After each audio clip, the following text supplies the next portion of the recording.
Welcome back to Beards and Brews. Hey, if you haven't already, be sure to subscribe or follow no matter where you're listening. Not only does it help us out, but you'll know exactly when we have another one brewing. Fellas, exactly 946 days ago, we watched and talked about a small little picture called Roadhouse. And today, we're going to talk about a small little picture called Roadhouse. What'd you think? This isn't Roadhouse, this is Crab Trap. Oh man, yeah, the Krusty Krab. It's a tough one. So we got Dalton Darko here acting a fool. That's true as well. This movie has an identity crisis. I have to put that out there first and foremost. My biggest identity crisis with this movie was the namesake of the Roadhouse itself. There is no double deuce. There is only a Hawaiian hut. There's not even a fucking road. I don't know what they're talking about, Roadhouse. I want you to be nice. No, the road's back there with the tree, and we'll show it to you like 1 second before the credits. Don't worry about it. Yeah, but how do people get there? Because the bridge is out. The bridge is out! Yeah, this movie just reeks of we just had to keep rights to the name. That's it. Like, everything else is kind of, I don't want to say cobbled together, but Mad Libs is a strong descriptor. No, cobbled together. I'm fine with that because there's so many like pieces that are here and there and just incomplete. Like the whole story with the tree. We hear about that from multiple sources. Why is that important at all? Like the bookstore, the little forced love romance thing, the ex-boyfriend. Yeah. He's a cop. All of this is just facts that are just thrown out at us and they don't matter. Well, the tree, does that matter? Is that like a real fucking thing that we should know about? Is the Florida Keys known for this tree thing and this is how they did it with some bullshit tourism? We'll let you film at Joe's Crab Shack for like X amount of days if you talk about the tree and the bridge being out. It was in True Lies, y'all. Oh God, the bridge is out! It's gotta be something. It almost feels like the movie itself was like, don't movies have to have stuff in them? Yeah, I think we should too. And they just kind of like, the bare ass minimum. And we'll bring that up again later on, but fuck, the bar that this movie set, and also taking place in a bar, are very low. Yeah, so this movie stars Jake Gyllenhaal as, I don't even remember his first name. Last name's Dalton again, so are we to assume that this is supposed to be like Patrick Swayze's son? Yeah, like with soft reboots like this, they do like a little bit of like cross-contamination to give it a little bit of legitimacy, but other than name and maybe like a sprinkle of references here and there, this has damn near nothing to do with the Patrick Swayze version. Yeah, I guess so. If you can look past this being quote-unquote Roadhouse and just consider it Bar Fight, the movie, then sure, like this could have been its own thing because all they do is hit some of the Roadhouse bullet points, but even those bullet points they hit, it's like the punches. They just stop short. I guess they hit the bullet points, do they? You've got the rough story of like, oh, this rough and tumble bruiser, he's like he needs to be a mercenary bouncer for this chaotic roadhouse in the Florida Keys. Like, that's about it. Everything else is just like other stuff. By the way, I didn't remember this until I read my notes just now and I watched this movie earlier today. Post Malone is in this movie. Oh yeah, Posty's in this movie. The only thing I remember is we get that weird little cover of Sublime's What I Got, and we get another really weird cover of Enter Sandman. Yeah, that's covers are cheaper than the originals. Quote Jeff Bezos. You mentioned a bit ago like how everything is kind of telegraphed in a way to where like Dalton's this guy, he's doing this, but I didn't see that. The opening of this movie is almost exactly 9 minutes before the title card, and I swear to God this movie assumes you've already seen the original Roadhouse. Otherwise, there is no explanation what's going on. Yeah, you have to. Yeah, like Jake Gyllenhaal is a bouncer, and he's rough and tumble. He kind of comes off a little sociopathic, whatever, that's his thing. He's confident. I'll give him that much this far. He's not even a bouncer, honestly, in the beginning. Like, he's just like an underground bare-knuckle boxer, was just like unceremoniously let go from UFC, I guess, because he beat the shit out of his friend in the ring. I don't know. We need to know more about that, too. Like, otherwise, we don't know what the psyche of this guy is like. Right? Am I alone here? We get a look at his psyche pretty quick whenever some guy comes outside and says, "Hey, man, you cost me money because you're famous." And he's like, "I guess, fam." Dude stabs him with like a 4-inch knife in the gut, and he's like, "Hey, you want your knife back?" And the guy's like, "Nah, dude, you can keep it." And he's like, "Okay," and he does. All right, cool. Let me bust out the duct tape. Well, what actually happened was that he seductively looked the man in the eyes, and Jake Gyllenhaal had knife don't hurt. There's fucking organs there. Gotta be something. That's like an intestine. He's gonna have shit spilling out over his pants. Pain don't hurt. And that's a running theme, right? Like, I know that he's supposed to be tough. He's supposed to be hardened, hot knife cutting through butter when it comes to trouble. Sure. But there's a point where you're just like, is he just like the fucking Terminator or not? That's 100% what I was gonna say. Is he Yes. the Terminator? Because that's how he comes off. He just has infinite shields going on.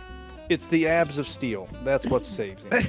It just pings off. But that's the biggest difference between this newest version and the Patrick Swayze version, is that when you see Patrick Swayze doing his thing, there was this level of like honor or respect, like this guy's being a shit, but we're gonna take it outside and settle it like men. The weird feeling that I get when I see Jake Gyllenhaal rough up a bunch of dudes is that, like, yeah, he's just here to rough up a bunch of dudes and he doesn't even need the money. He's here for fun. The vibes that I get are, dude is a Buddhist. He doesn't want to hurt people, but like, he'll do it just to show you that he can. He's just Bruce Banner. Oh, You know what okay. I mean? Like, the whole time he's whispering and quiet, and he doesn't want you to make him angry because he doesn't even get mad when he gets stabbed. You know what I'm saying? So, what can make this man mad? Nothing. Don't want to let the Hulk out. Just the zipper holding him back, I hear. Okay, fine. Sure. Like, this guy, he's a tough nail. It's just that, like, for the rest of the movie when he's not fighting, he's just like this jauntily smiling to himself dude. He just comes off... Well, I mean, the movie's trying to, like, make him come off as, like, mysterious and cool, but to me, he just comes off as on the spectrum and possibly gay. You know, Yeah. like what's happening? No, what I get is like, he comes off as smug, but not in like a tough guy way. Smug in like an I'm a smartass who sits in the back of the class kind of way.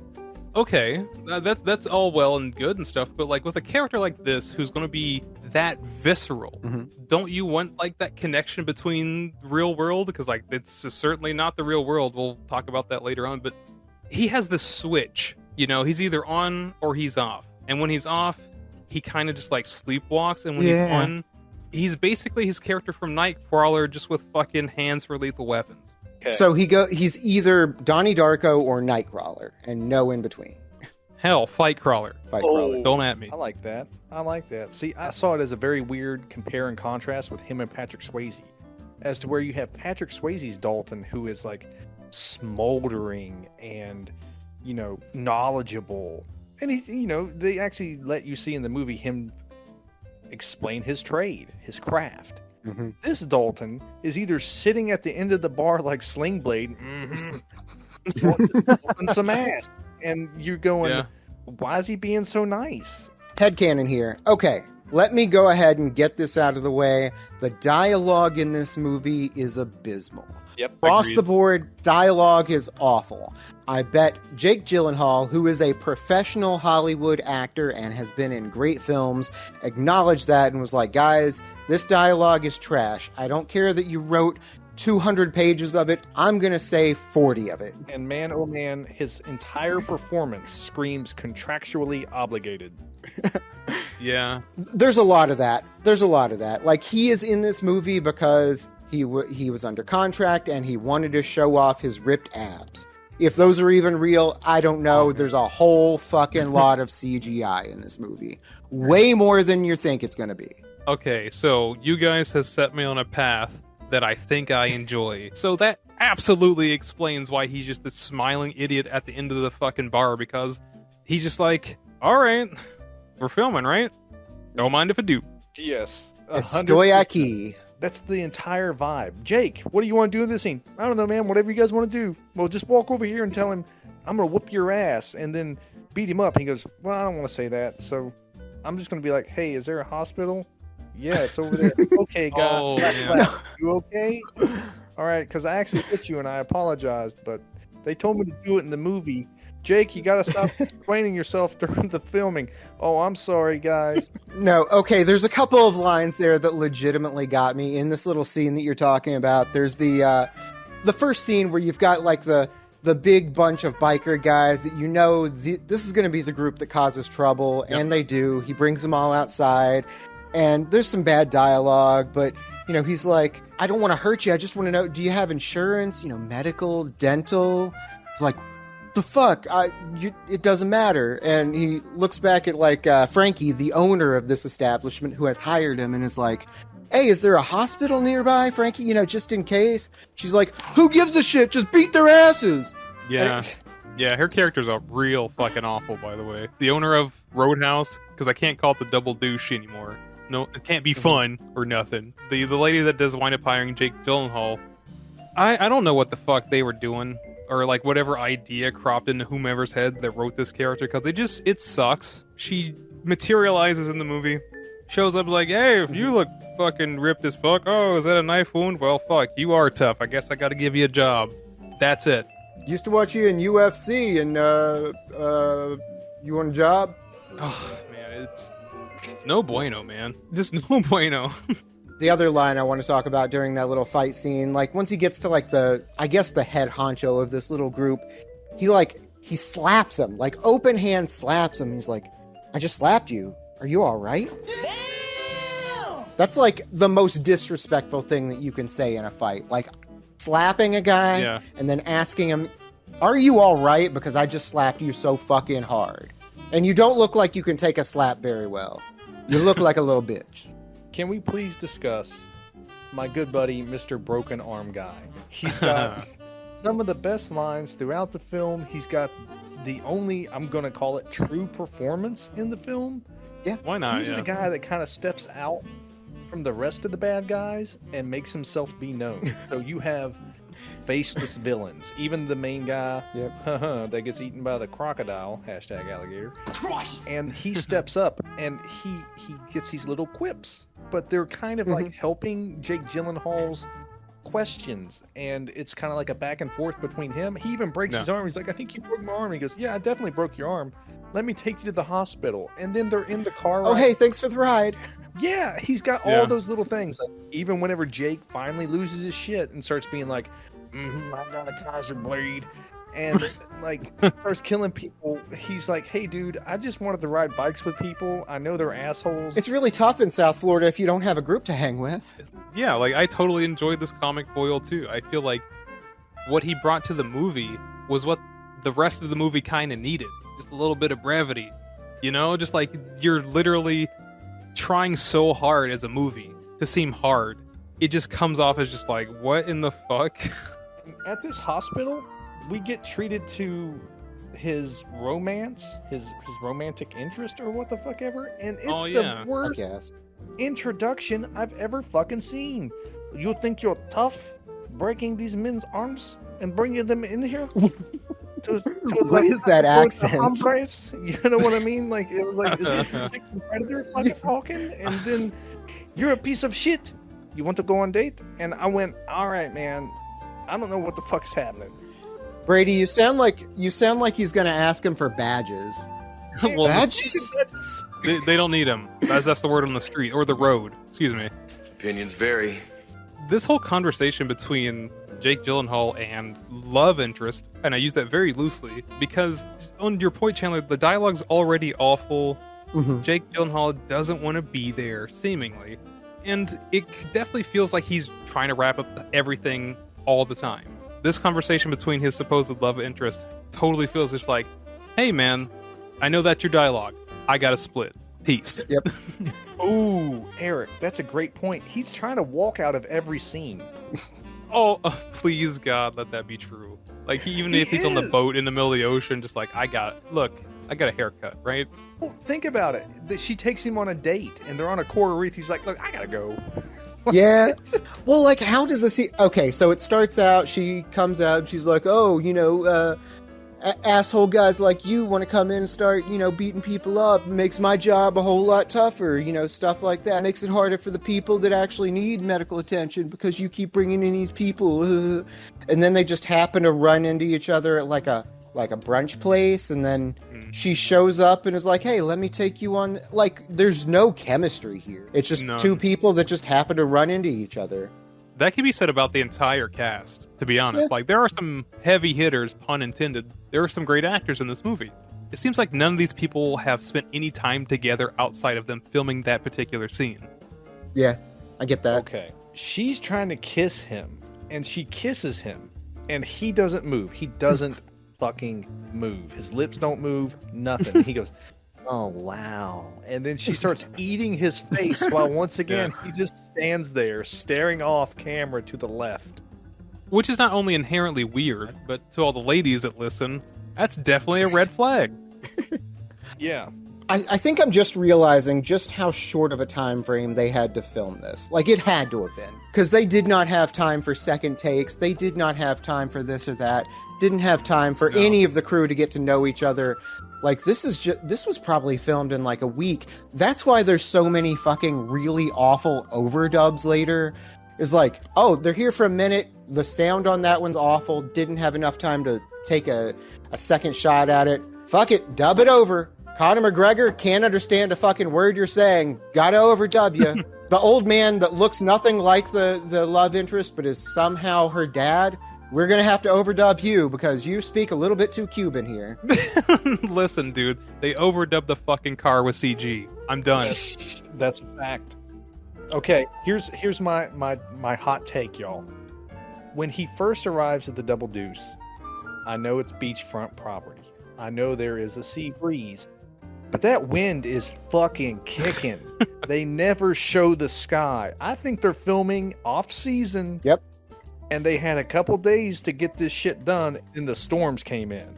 There's a storm coming in for sure. I thought the same thing. Yeah. 100%. Yeah, because the skies don't feel necessarily like placid or anything. It always feels like there's some kind of tension outside, like overcast, and you're like, well, maybe today's just that day. But no, it's the whole movie. And what's weird about it is that in all the promotional material, they really rely on that neon scheme, the blues, the pinks. It looks really nice in the contrast. But this movie is fucking horrid and gray and damn near lifeless. I think it's because they had no good sunshine to film in, and also they just didn't have the time to color grade anything, so it's just drab. It's like washed out drab. When we get introduced to the villain, and he is on the ocean, it is choppy as fuck. Yeah. Yeah. And did you like their on-the-spot reason for everything? He's like, oh, well, he's just a maniacal asshole who likes being shaved in a storm. And you're just like, I guess. On a yacht, in choppy water, like, I wish the audience could see my face right now because there's no way for me to convey it with words. It's just like, huh? It's all a fucking choice. If you can't do something, don't do it. That it's into that. If you need to see bad guy lair, they could have filmed at the house that they were in. Yep. Allegedly. All these things. Anything. But they just still went with it. And that's the tone of the whole picture. We have to now. Yep. We planned a shot where we were shaving him for some fucking reason. Planned a shot where we were shaving him, and it turns out the waters were real rough that day, so I guess we gotta make it so he gets cut a couple times for no reason. Like, I know I have no feature-length movies under my belt, but that is, like, the fucking most juvenile way to write dialogue. It's just, like, to have them doing something for the sake... For no reason whatsoever. He's just out there because. And it started storming, and they didn't fucking change it. It's embarrassing. Yep. We gotta get the shots. Speaking of a shot... All right, you talked about the truck. They want to run him over, etc. That looks fucking atrocious. Atrocious. Yes, things get a little hairy in the world of Roadhouse, and people want to kill Jake Jellybean. For fucking whatever reason, they have him walking the length of the keys for near wherever this house of road is. Truck comes out of nowhere, runs him off the road, and nothing comes of it. Why did this happen? It's never even brought up again. I think it happened so they could set up the next shot of Jake Gyllenhaal's fucking frog neck. Did you guys see that shit? Frog neck? I mean... Okay, he gets back to his little houseboat where he's staying. Fucking boat dreams, y'all. The boat. And the guy's waiting on him with the shotgun. And he's standing there in the doorway of the boathouse. And he's got his neck all flexed. And I swear to God, if you guys can just, for me, after the cast, it doesn't matter. We can talk about it on the next one. Rewind it back and just watch his neck. Below his chin are these two gigantic muscles connecting his jawline to his chest.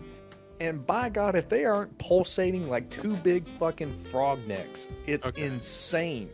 I know what this is. He was just trying to make that other dude laugh. Probably.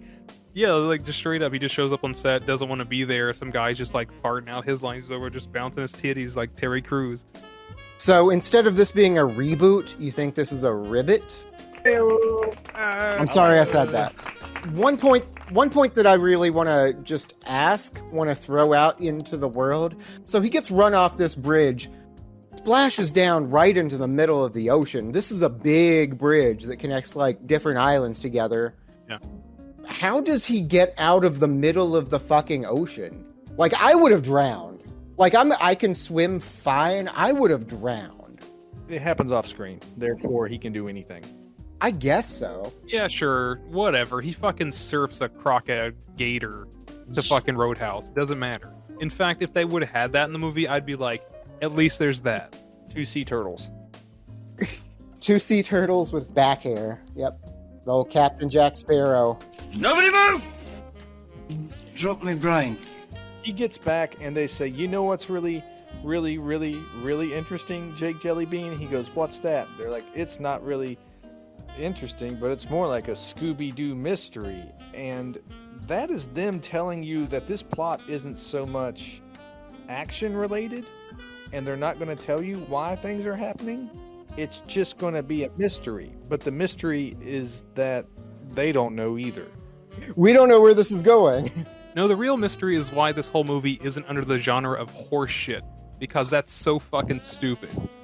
Let me just put it on the line. Here's what it is. So, like, this entire mystery is just the same fucking thing from Roadhouse, the original, with Patrick Swayze, right? Fine. Mhm. But instead of just, like, giving Dalton actual pieces of evidence to solve this whole thing himself, the movie holds on to that idea for as long as fucking possible, to the point to when it finally like drops it into the movie, like this is what it is, with the power struggle and everything.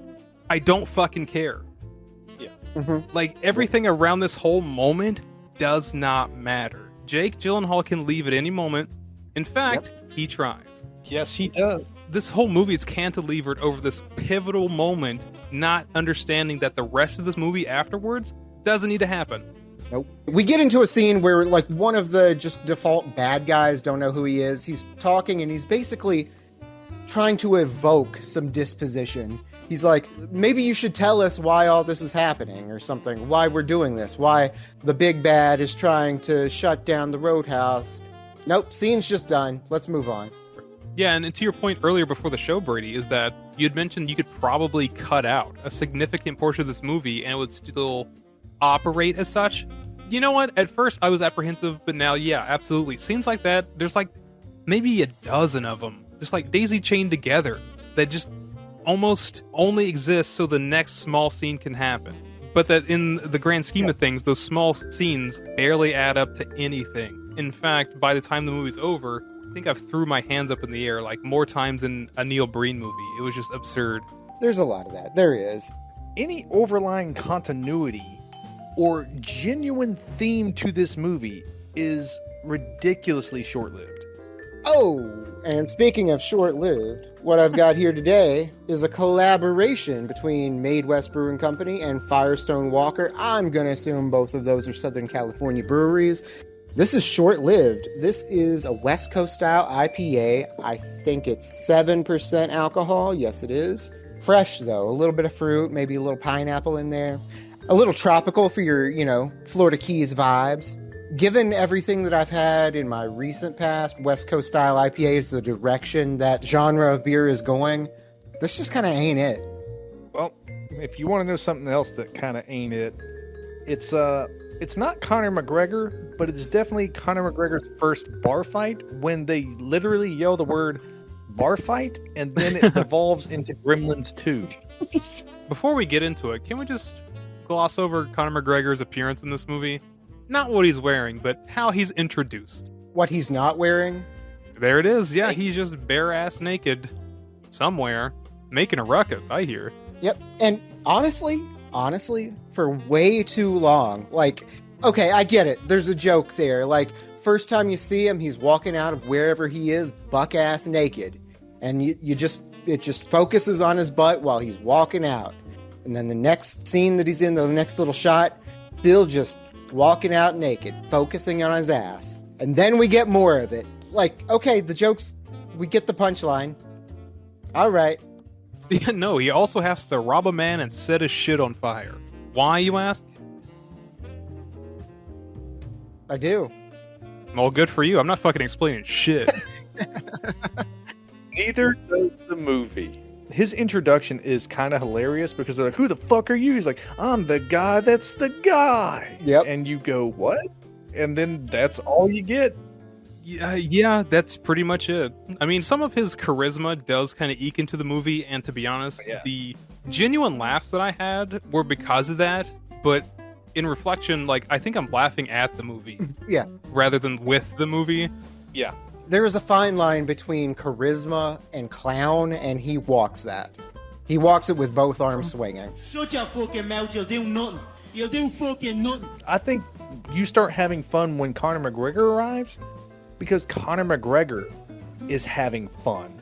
And you can't fault him because you don't want to be like, "Oh, he can't act," because he's not a fucking actor. He's there to act up. And he does. He makes some of the other actors flinch away from him. He's just being, Conor McGregor on screen. And it's kind of funny. Okay, I don't necessarily think it's fair to say that he is not an actor. He definitely has like a persona that he lives out in the world, much like a WWE wrestler would have. They're an actor in a type of way in the same way that he is. He has this like personality that I'm sure is a character. Like in real life is what I mean. Like a little bit does come off. Like I said, like there's the bit that had me laughing the hardest was just like when he realized that he had gone back to Bad Guy HQ and nobody was there. And instead of like him meticulously like maybe looking around for somebody, he just kind of shows up, flexes his chest, and just kind of like, where the fook is everybody? Yeah. By the way, we need to establish the bad guys here. So there's a bad guy who we know is a bad guy. He's just like snooty rich guy on a yacht, wears a lot of pink, daddy's boy. Well, yeah. Daddy is in prison. Why is Conor McGregor here? Because Daddy called him. That's legitimately all we know the relationship is. Daddy called Conor McGregor and was like, "Hey, go beat that guy up. He's beating up my son." His fucking dad just has a bully, just on paper. Just, yeah, I know a guy. On retainer. Yeah. I like the idea of a bully. I think there's a movie about that, right? It's got like Rick Moranis in it or something. I don't Yeah, know. Bully. Rick Moranis and Tom Arnold. I vaguely remember that. And it turns out Rick Moranis was the bully the whole time, or something. I don't know. Between that and him shrinking kids, who can keep up? What a douche. I'm just kidding. Rick Moranis, you are a legend. Well, he too got punched in the face, coincidentally. Oh, yeah. Stay fit, keep sharp, make good decisions. So here we are, the first bar fight at the bar, Mhm. aforementioned by man at bar who said that this was a bar fight. Mhm. Things do get a little hairy. And what I liked about it is that it was very quick. I thought it was at best, I'm really fucking trying. At best, it is the perfect evolution of going from like kind of a street fight feel from the original to like something a little bit more refined with the UFC stuff. Cool. Everything else sucks. Just everything. This isn't transitioning to something more refined. This is going back. This is taking it to something a little bit more rudimentary. This is the food fight scene from Animal House. Oh, yeah. I think what I was trying to say is that, like, it wants to be refined. Like, on paper, they're just, like, kind of like John Wick and Roadhouse. Just make it slick. Cool. Mm-hmm. But it's just so incompetent from the ground up. It is wild, isn't it? Like, I couldn't fucking believe what I was seeing. There were, like, pan swipes behind people, so, like, there's always half the screen fucking covered up with shit. Punches don't feel like they land because the actors are clearly a mile away from each other, but they still add those, like, Indiana Jones whip sounds for punches for whatever reason, so it looks like they're just, like, punching this invisible wall all the time. And what it makes it feel like is that the chaos doesn't add up. Mm-hmm. You can't follow it that well, and thus it's not all that fun. Hey, I think this piano's out of tune. Stop. No, it is chaos. It looks like chaos, but it looks like poorly choreographed chaos. Like, some of this stuff's supposed to happen. You know, there's some, what's the phrase from like the Spider-Verse? Oh, it's a canon event. Yeah, like there are certain canon events in the fight's choreography, but everything else, just go willy-nilly and we'll CGI in to make it look okay later. It's fine. Just do it in one take. You want to talk about willy-nilly, all right? There's just random people. Okay, let me establish the Roadhouse real quick. Thatch roof, front door, literally no back of the building, 3 tables, a chicken wire stage, and there's bric-a-brac on the walls and hanging from the ceiling, much like a Quaker steak and lube. When all hell breaks loose, random people crawl into ceiling canoes to battle one another. Just from that moment forward, fuck it. Because like we mentioned earlier, we feel like this movie's cobbled together, and it comes across very apparent, like, you know, they have this fight scene, and in the script it just says fight scene. Yeah, just fight whoever. Find someone to fight. It's a fight. You fight, right? Okay. And you know what would be cool if a canoe fell down? Now we gotta put canoes up. Well, we can't just have a canoe up there. Have people fight in them. Yep. Why are there canoes anyway? What the fuck's a canoe gonna do on the ocean? Well, if I canoe, I'd tell you. By the way, what's Frankie, the owner? What's she doing during all this? Like, she is a big part of the first like half of this movie. Then I feel like she just disappears until the very end. No, I disagree with it. She's here for like 12 minutes. Yeah. Like 9, definitely the beginning of the movie, and then just like sprinkled throughout. And to answer your question, she doesn't do a fucking thing. In fact, she goes out of her way to do less. I know you mentioned that her character is awful. I just want to clarify. I don't think the actress is bad. I do think the character is terribly written like honestly an awful person. She is supposed to be like one of the good guys in this. She's the boss, you know, she's who hired him. She hired him to come in and essentially either get killed or get run off. Yeah. Like, she knows what's going on. She knows the plot. You know, big real estate developers supposed to come in and destroy the Roadhouse, take it down, and she's standing in their way. Like, she knows that they're coming in and they're going to kill whoever is in their way. This movie real dumb, right? Case in point, you know, Conor McGregor and Jake Jellybean, they fight it out, and it's just trash. It really is. They go outside, and then Jake Gyllenhaal is just like, well, you punched me real good in the side that one time. I guess I gotta get out of town. Hump, kicks dirt, and leaves. Yep. He walks out of the scene. That was it. That was the moment where he thought he could get out. But once he thought he was out, they just pulled him right back in. They pulled him right back in. If I didn't mention Sucker Punch during all that, if you all have seen Sucker Punch, I know we have because we reviewed it. The CGI looks a lot like that in this fight scene. Yeah. It just looks like a mess. It looks fantastical. It does not look real, and that is kind of jarring in the middle of a movie that otherwise supposed to look real, right? At least until we get to the over-the-top Uncharted 3 cutscene that we get at the end. Listen, both this movie and Sucker Punch contain the exact amount of ass cheek. Ooh, yeah. I like the ones in Sucker Punch better. It was a 1-to-1 ratio.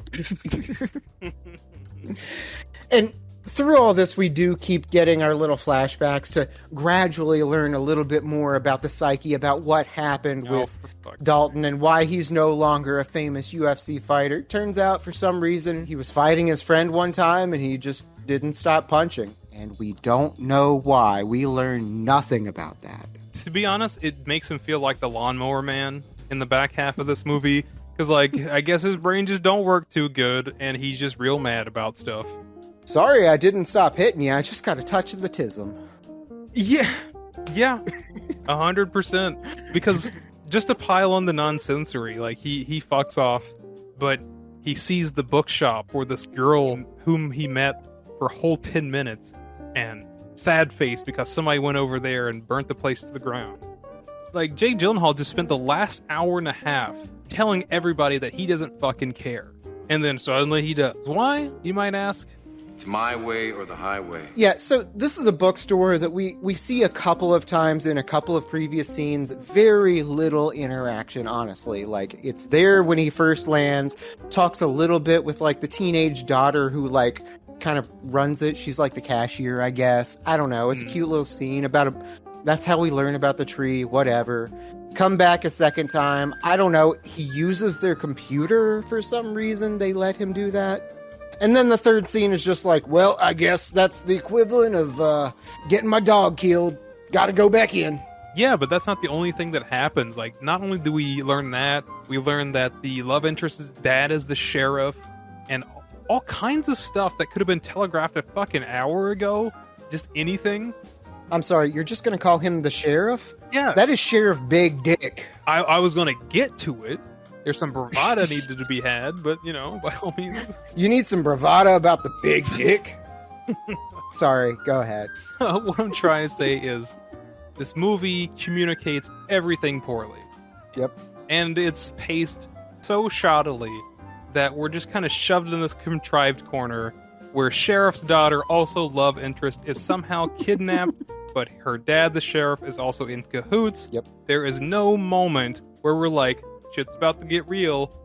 First thing that ran across my brain, that's a fucking trap. Well, Jelly Bean knew it was a trap too, and he's got yellow dynamite, and he blows up a boat, and then all bets are out the window, right? Because now, instead of fighting people in a roadhouse, he fights them on a yacht, and in a boat, and in the water, and then back on the highway, and then back in the roadhouse, because it has to end where it started.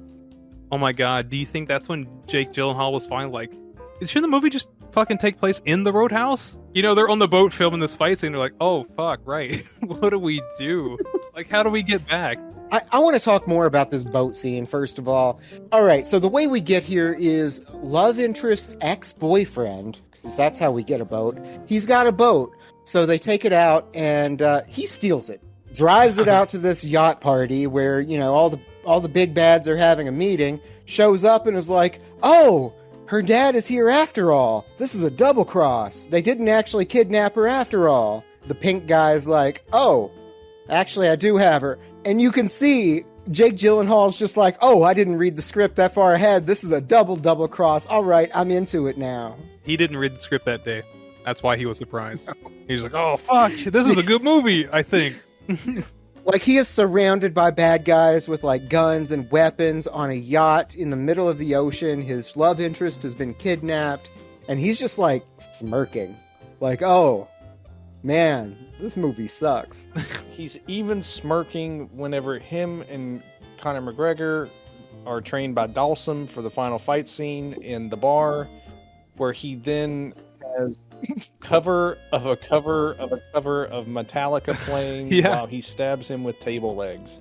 After ripping off, or quote unquote paying homage to Fight Club, where in Fight Club, Edward Norton hits Brad Pitt with a car antenna. He goes, you hit me in the fucking ear. Why'd you get me in the fucking ear? Yeah. He shoots at him with a fishing spear, and he goes, what? A fishing spear? And then charges him. And all I could do was go, can you do anything original in this movie? Just give me something. You know what was original? Rigging a boat to explode, to blow up a boat that you're on. So you're on a second boat, and you're trying to blow it up with another boat.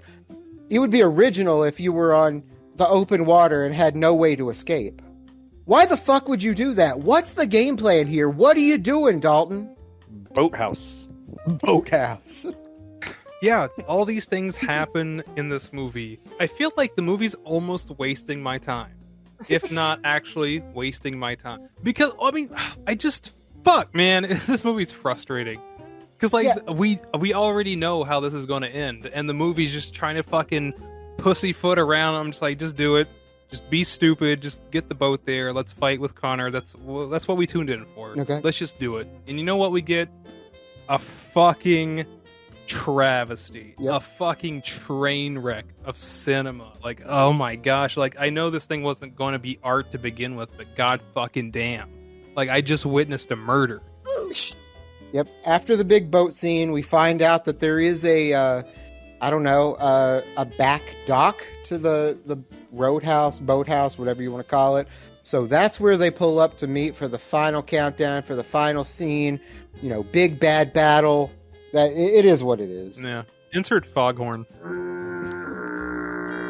You watch two men in phenomenal shape, one of which is arguably one of the best fighters of all time.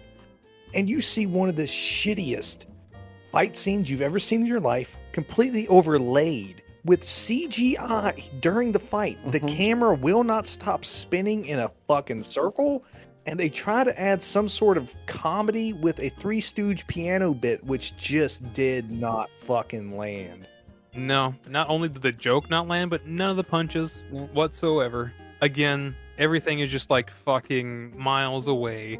Geography out the window. Like, we're in one room, right? And I had no fucking clue where I was sometimes. The whip pans were fucking giving me whiplash, and all the close-up fighting is claustrophobic, man. I've just been spoiled by just better movies. Like, I feel like in a movie that is about fighting, it's not even like they made the mistake of keeping the camera too wide and they just kind of like faffed about and it just looks kind of dumb. No, this just looks kind of dumb because it's overcomplicated and inept. Yep, checks both of those boxes for sure. And straight up, for the first, like, honestly, for the first, like, half of this fight, it looked to me like these two people were not in the same room with each other. Like, they would communicate, they would, like, hit each other, but it didn't look, it looked like one of them was always a stand-in until, like, the last 5 minutes. Best way that I could put it is they filmed both of them sparring and then put those two scenes together. Like that's what I'm saying. Like, it's overcomplicated. Now, it totally looks like they were both in some green room fighting a green dude and they just composited this shit together. It fucking sucks. It absolutely fucking sucks. Like, I saw Neil Breen fight a tiger. I'd rather watch that again. That I know I'm going pretty ham on it, but like, fuck, man, it's so goddamn bad. If there was any fight choreography with this at all, neither one of them listened whatsoever. Jake was like, yo, I'm going to be here a day. I don't need to listen to this. And Connor's just like, I've been fighting all my life, eh? I know how to fight. I don't need no dancing fucking choreography. I know he's Irish. I'm sorry. That's just all I got. Okay. So the fight ends. Jellybean wins. Everyone's like, hey, man, you got to leave town. He's like, no problem. I'm out. And we end the movie, literally. You end the movie with a truck driven through the doorway, a boat crashed in the back, a dead body in the center floor. God only knows how much fucking evidence scattered everywhere. How much potential for an electrical fire there could be. And 3 people squeezing through the front door, and I mean squeezing, like they are pushing it against the broken truck and they are wedging themselves through. Yeah. They look at the owner and say, hey, you guys open? And she says, sure. Roll credits. Spring break. Spring break forever. Yes. Look at my shit. But there's still 10 minutes of movie. Don't even worry about it. As soon as he walks off the premises, it just doesn't matter. The movie's over. But we do get a stinger at the way into the credits. You get Conor McGregor leaving the movie exactly as he came in. We are introduced to him naked, fully walking from a sex scene like fuck the world. This is now Conor McGregor bloodied, beaten, and frazzled, wandering out of a hospital to once again go spread his joy. So you're telling me this man who was dead came back to life and just walked out of the hospital as if he was born again? Is Conor McGregor Jesus? Was this 3 days later? Oh, he is risen, because you'll do fucking nothing. Oh, perfect. All right, so this movie, to me, was whatever. Genuinely, it felt hollow. Like, there's a skeleton there, but it's got no guts, like Jellybean when he gets stabbed.